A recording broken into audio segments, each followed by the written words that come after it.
Hi everyone, this is Doug. This is an episode where I'm going to try to introduce you to a video that's on History Valley channel that I did an interview with Jacob on. The topic of that video was called Paul in the Clementine Literature, specifically the homilies, and it's linked to Jewish Apostolic Christianity, meaning first century Christianity.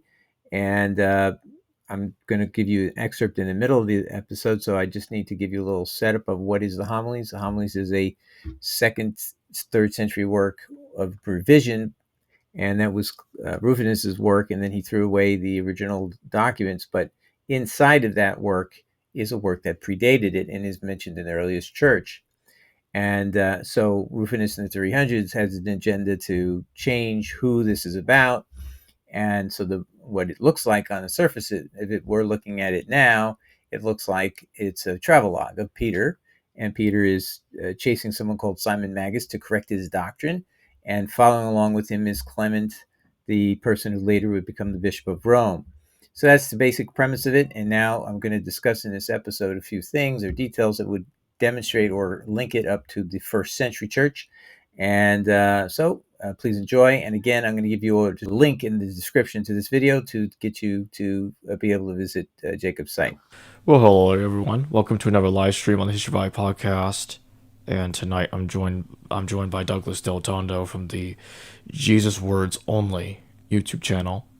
I have it tagged in the description below, and it will also be in the pinned comment just below that. We're talking about the search for the historical Paul the Apostle in the Clementine Homilies. So Doug, thank you for joining me tonight. My pleasure. Glad to be here. So before we get started on the presentation, could you tell the audience what is the Clementine Homilies for those who've never heard it before?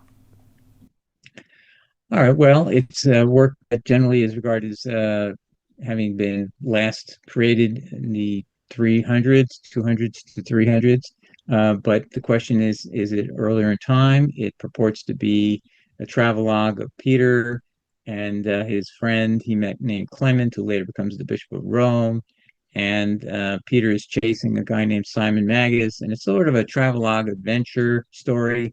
And it's actually a very creative story, and it has two components to it, two ways it appears in history. And they sort of overlap, but they're not identical. One's called the Clementine Homilies, and the other's called the Clementine Recognitions.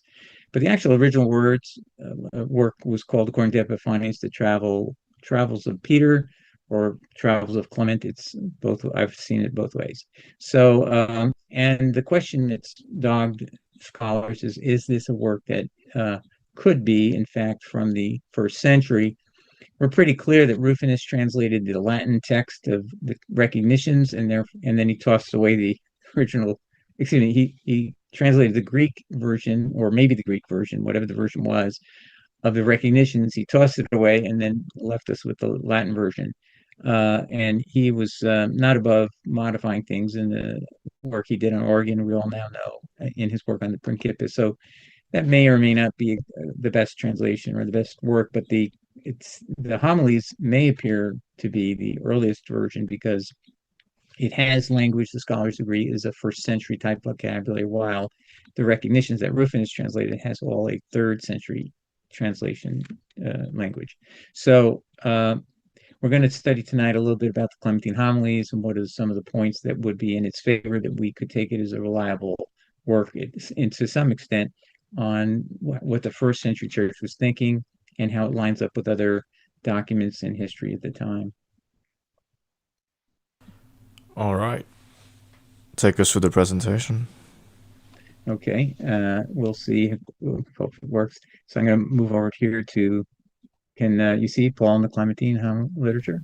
Oh, yes. I see the title. Okay, great. Okay, so the title here is Paul in the Clementine literature. We're going to focus on the homilies tonight. It is linkable to Jewish apostolic Christianity, or at least that's the question we're raising here tonight. And one of the persons who recently brought this up was now deceased Herman Detering, but he was a scholar, a very good scholar for many decades, and he had the view that the Clementine literature should really be regarded, particularly the homilies, as a first century work. And he noticed certain things about it that really only can be explained that it is written in the first century and before other things have been written. and you'll see some of that tonight. I'm going to just introduce you a couple panels here where he discusses this in his article. It was from 1996.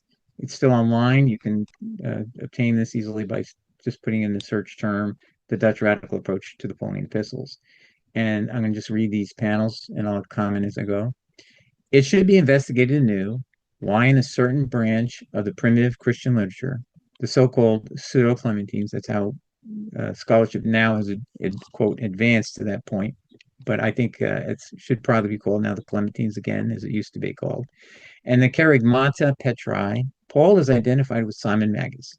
Some scholars call it a cipher. So what apparently Rufinus did when he translated both works, actually, he deliberately just replaced Paul's name with Simon Magus, and it's pretty obvious that's what he was doing. The basic problem found here may be formulated as follows. In the pseudo-Clementines, Simon is mentioned by name and combated, Simon Magus. The heresies he is reproached with are Marcionite. Marcionite is a group that was founded in 140 by a guy named Marcion or Marcion, and he was somebody who believed that Paul was the only apostle and that you were saved by faith alone, and God actually will not judge anybody. He loves everybody. He's just going to let everybody in as long as you follow Paul. And I'll move on from that. And the words that are put into his mouth, into the mouth of Simon Magus, are those of Paul. So that's how you can detect, as Roberts and other famous scholars have said, Simon Magus is just a cipher for Paul, because the words you're hearing are identical to the way Paul talks. Next panel, the identification of Simon Magus / Paul, put forward in the pseudo-Clementine literature, has up to the present been one of the most difficult problems for New Testament scholarship. There's a series of solutions for it in my, and this is his German title, I'll do my best, Paulus Briefe ohne Paulus. I have thoroughly described the theory of the Tübingen scholars who saw in Simon a caricature of Paul. Today, the problem is, in the majority of cases, solved in a most complicated literary critical way. In our search for the historical Paul, the question, I think, Detering says, forces itself on us more than ever. How seriously should we consider the statement that for the author or authors of this Judaistic anti-Pauline literature, to the Clementines, Paul is indeed no one but Simon Magus? How are we going to cope with this? How are we to process that? Also, in the recently discovered Nag Hammadi document, The Apocalypse of Peter, we meet in the picture of the multiform impostor with the image mixture of Simon and Paul, already well known from the pseudo-Clementines. The reason I wanted to bring that out is Apocalypse of Peter was recognized as a canonical work, literally part of canon, in multiple quotations by Clement of Alexandria and others. So up to the 230s, it was accepted, Apocalypse of Peter. And I'm going to read you a part of the Apocalypse of Peter, and you'll see it's almost too transparent what it's about.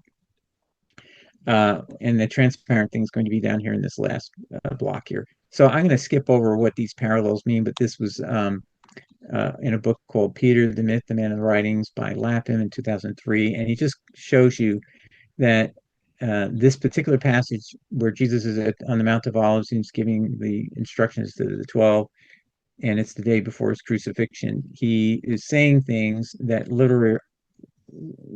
literally parallel almost 100% Second Peter. And so you can see each of the different parallels here if you want to screenshot and take a look. But what's interesting is why Detering is saying there's a anti-Pauline aspect of it is when you get down to the end, Jesus is going to give a warning about Christians who will fall into a name of error and into the hand of an evil, cunning man and a manifold dogma, and they will be ruled without law.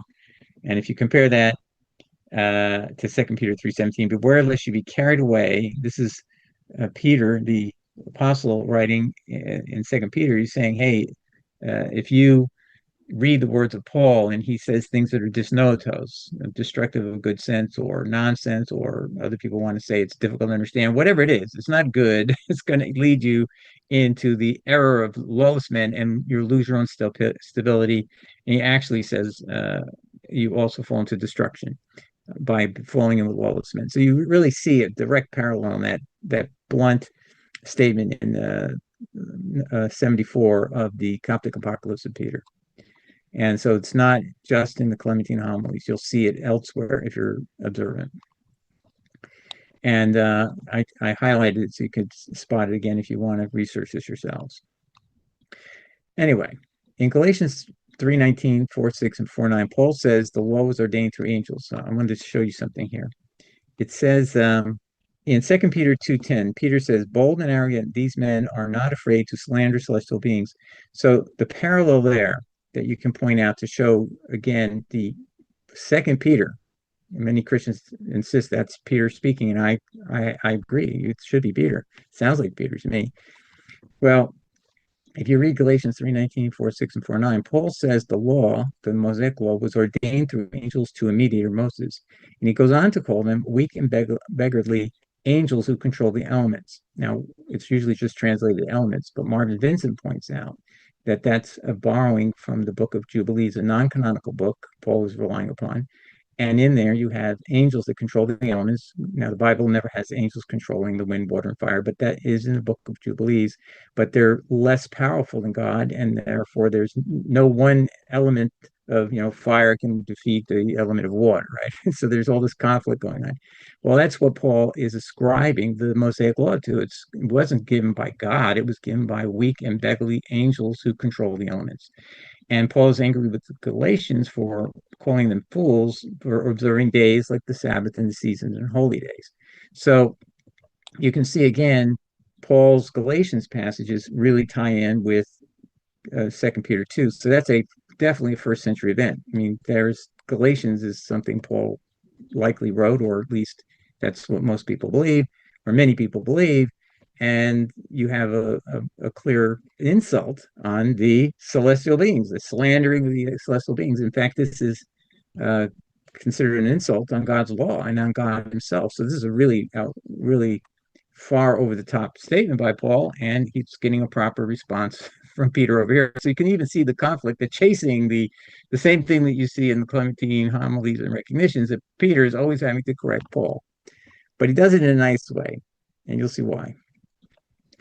And now we're going to get to what the scholarship will tell you about the homilies themselves, okay? And over here are the citations at the bottom in this passage. So there's a textbook, or a volume that can be treated as a textbook, called the New Testament Apocrypha. It's volume 2, and it talks about, there's 2 category verses you want to look at to see why you can find anti-Pauline remarks. And one of them is the issue of lawfulness, teaching against the law or not. And the other we'll discuss later. And so we'll still focus on this first one. So what this scholar says is Peter's lawful proclamation of the true prophet is an anti-Paulinism. Okay, so he says this here. So that's in page 490. Okay, now what is this issue about the true prophet? And it's another thing that's very archaic, meaning very early Christianity. And again, most Christians don't even know how ancient this is, because it's right there in the book of Acts 3:23, 24. Jesus called the prophet of Deuteronomy 18, who you must obey. It's not a believe-in system. It's you have to obey him or you're going to be cut off from God's people. And so that's what's also in the passages, these passages here. These are the homilies. These are all cited here. I'm going to go through them, or some of them, today. So anyway, these are the passages that are focused upon in this particular section of that volume. And this is the emphasis on the lawful proclamation of the prophet, and therefore law and this prophet. And so let me just read Acts 3:22, 23 from the Net Bible, so you understand why you can see how primitive the homilies are to talk about something that is virtually forgotten in Christianity after this point in time. I mean, the Catholic Church never picked up on this. Nobody virtually ever picked up on this, that Jesus was the prophet of Deuteronomy 18. And if you didn't know how that happened or when that happened, if you remember the Transfiguration, there's the Father speaks over Jesus' head, and he says, listen to him. And that's the key passage in the verse involved in Deuteronomy 18. And the way this is translated here in the Net Bible is listen to him, is obey him. And it's twice, just like it is twice in the Deuteronomy passage. And so it's just conveyed in Hebrew and in Greek and in Latin. The word here often connotes obedience or obeying. So let's listen to this again. Moses said, "The Lord Yahweh your God will raise up for you a prophet like me from among your brothers. You must obey him in everything he tells you. Every person who does not obey that prophet will be destroyed and thus removed from the people." So this prophet God was promising to send, he told Moses, it's going to be a man like you, a human being, and I'm going to speak through him, and I will expect people to listen to what he has to say. And if they don't, I'm going to cut them off from the people. So this is what Peter's talking over here about the lawful proclamation of the true prophet. This is the true prophet on the left. This is what it's there over the right. And it's another theme that's within the homilies that you don't see in many other places in early Christianity. So this is a very dovetail to the book of Acts by Luke. So again, this is where you can see early Christian evidence of connections, even though you are told it's all second, third century, the homilies, and then it appears to be, and that's not so. It seems to be, it's very archaic in that sense. Anyway, so here are all the citations I gleaned from the bottom here in homilies 2:15, 11:35, 36, and so on and so forth. So I pulled a few out to make points here for you so you can see this. Let's take a look at this one. Homily 2:15 to 17. And this I know, not as being a prophet, but as already seeing the beginning of this very evil. For some from among the Gentiles have rejected my legal preaching. Now, at this point, Peter is talking to James, and they're having a conversation about, we need to protect these works from the corruption from these Gentiles who have these ideas that, you can just add and subtract words as you're writing and translating. No. We don't do that. We're strictly going to just never modify the words that are there. We're going to just copy them. And so they had a whole regime they were setting up in another letter separate from the homilies about how they were going to do that. So this is a reference back to that control system they intended to put in. By the way, that's another thing. It's like they haven't even written anything yet, but before they write it, they want to make a plan that nobody can corrupt it. And so that's this all makes sense. It makes sense of like a very practical, realistic thing that would happen in the beginning of a group that hasn't written any gospels yet. Again, that it just so it's has all the flavor of a first century early church time period. For some from among the Gentiles who rejected my legal preaching, attaching themselves to certain lawless and trifling preaching of the man who is my enemy. And that's another interesting one. Jacob, you'll appreciate it because Eisenman made a big deal about there's so much commonality between the Clementine Homilies in particular and the Dead Sea Scrolls, because in Dead Sea Scrolls we're listening to the Zadik talking to the 12 to by the way the community rule is 12 people getting together and they're running this thing, and there's a guy called the Zeke running them, and then this is all replayed in the Habakkuk Pesher. But in there they talk about a person who's the enemy, and they talk about a person who's a spouter of lies, and this also can be found all in themes in the homilies. I'm not going to go through the spouter of lies today exactly because there's so much to go there, and Eisenman has covered it a lot. So if you haven't read Eisenman, you'll find that in his works, particularly in the Habakkuk Pesher commentary he did. Anyway, so this is the actual screenshot of the text at the bottom here. So if you want to just see and verify. What's interesting is the editor of the Ante-Nicene Fathers, volume 8 up here, 12 patriarchs and so on, Clementine Homilies. He says this statement right here that you're reading. For some from among the Gentiles have rejected my legal preaching, attaching themselves to certain lawless and trifling preaching of the man who is my enemy. This is their comment. This is one of the strongest anti-Pauline insinuations in the entire literature. And that's R from Mr. Roberts, the editor. So again, this is exactly what you would expect somebody to say, but they're not over the top trying to even name him. And in Judaism, it's a thing is when a person is condemned, you never even talk about his name anymore. It's like he doesn't exist. You have to use other names, and they don't speak their name out loud. So this is all again reflective of a value system that is not something we're all familiar with, but that's how the Jewish people will tell you how it works. Anyway, there it is, enemy twice here. Okay.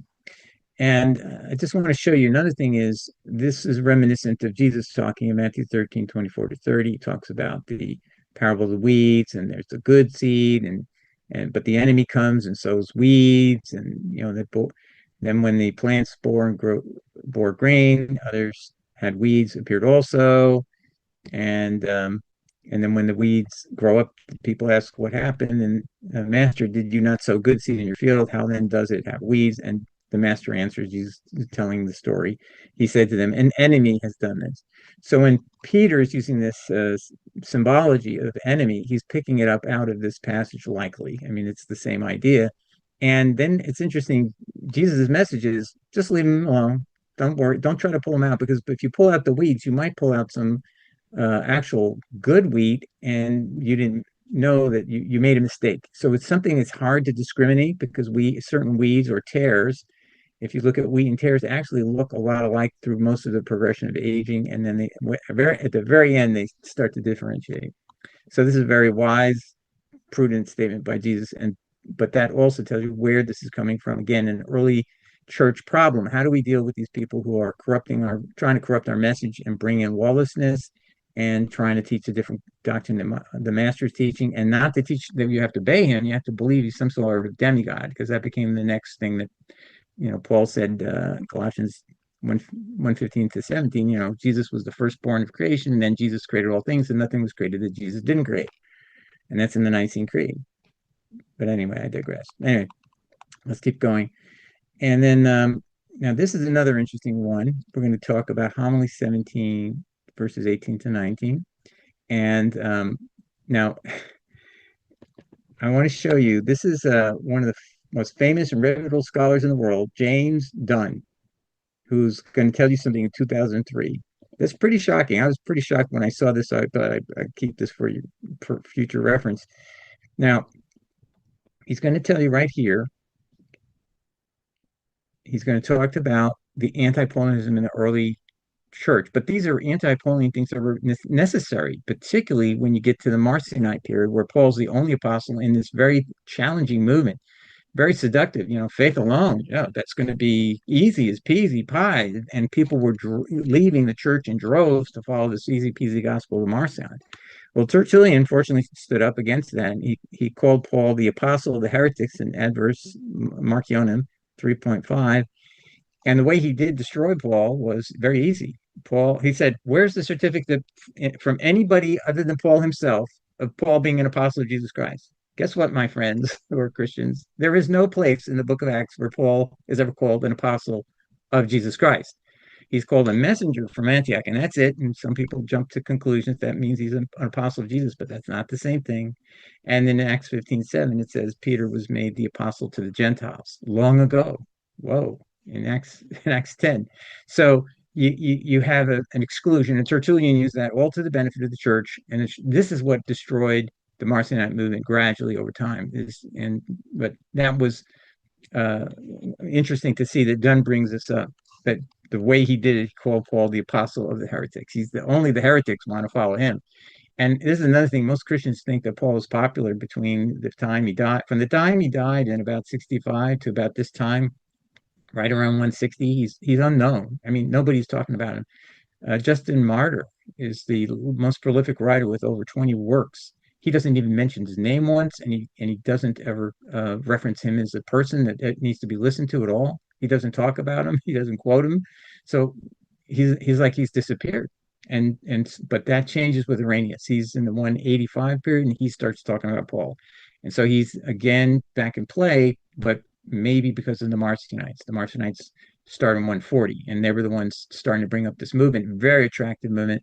And that may have also caused the church to want to, maybe can we work with Paul a little bit? Maybe can we syncretize with him and use some of what he said? But anyway, moving on. But again, we're trying to look at what is the homilies got in contact with the earliest church to bring it down to an early church point of view. And even Dunn is going to agree with that. Equally significant is the fact that the most direct heirs of the Jewish Christian groupings, meaning those closest to the 12, within earliest Christianity, regarded Paul as the great apostate and arch enemy. And he quotes or cites, and this is part of the Clementine literature, Epistula Petri 2:3, and the Clementine Homilies 17, verses 18 to 19, which is a very powerful passage. We're going to see more in 18, homily 18 and 19 also. And so it becomes still more apparent that the Paul retained for Christianity was a domesticated Paul. Listen to what he's saying there. The Paul that was retained, because right, we got the Marcionites pulling everybody away. Tertullian is battling it by showing Paul can't be an apostle. And then you've got, what's the other solution? Let's domesticate him. Let's syncretize with him, but we're going to only take those things that are in agreement with Jesus, and hopefully we'll succeed. So that was another strategy, and that's what Dunn is saying happened. Paul was rendered more comfortable and ecclesiasticized Paul. So there you go. And now I want to lead to the next section of what was the other main attack against Paul. All right, everybody, I'm going to end it here and look for part 2 of this. And I hope you enjoyed this episode. Please leave a comment. And again, I'm going to leave in the description to this video a reference to how you can watch the entire episode on History Valley. All right, take care. Ciao, bye.